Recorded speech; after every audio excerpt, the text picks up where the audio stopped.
Tänk dig att du sitter i passagerarsätet i en bil. Du upptäcker att din väns uppmärksamhet riktas mot mobilen och att vännen därför inte märker att ett trafikljus håller på att slå om till rött. Då kan du uppmärksamma din vän på rödljuset och undvika en potentiell krock. Forskning visar dock att personer med autism kan ha en nedsatt förmåga att registrera hur andra människor riktar sin uppmärksamhet. Och det vill Arvid Guterstam ta reda på mer om. Hej! Kul att vara här. Social perception, med det menar vi hur vår hjärna representerar, det vill säga bearbetar andra människors mentala innehåll. Hur hjärnan skapar en inre egen bild av vad andra människor tänker och känner. Eller inom psykologin finns ett ord för det, theory of mind. För att kunna följa andra människors uppmärksamhet, det är en grundförutsättning för theory of mind. För om vi kan ta reda på var andra människor har sin uppmärksamhet här och nu, så kan vi räkna ut på ett väldigt snabbt och intuitivt sätt vad den personen tänker, känner och vad den ska göra härnäst.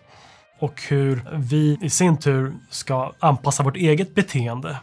Och i vissa neuropsykiatriska tillstånd som exempelvis autism så kan personer ha utmaningar på det här planet. Gruppen har identifierat ett system hos neurotypiska personer.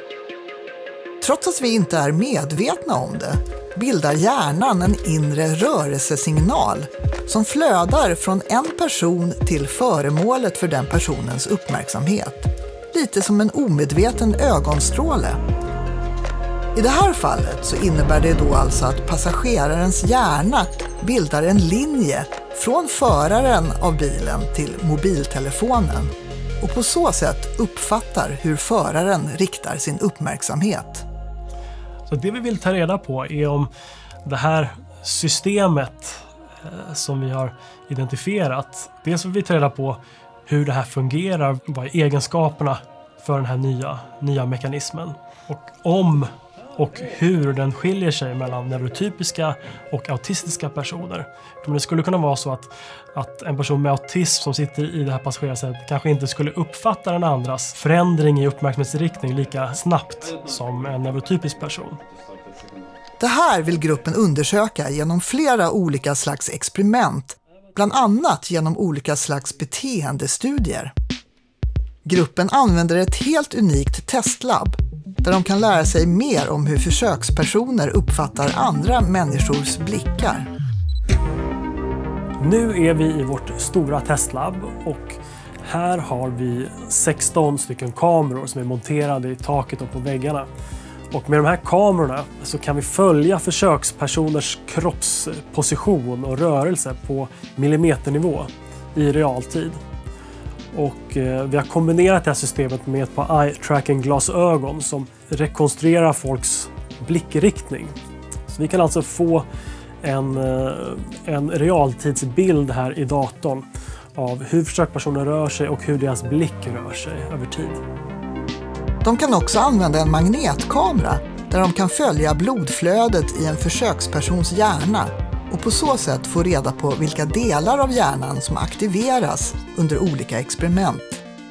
Om man aktiverar en del av hjärnan så dirigeras mer blod till den delen av hjärnan. Syresatt blod har andra magnetiska egenskaper än syrefattigt blod. Och om du aktiverar en del av hjärnan så kommer mer syrerikt blod dit.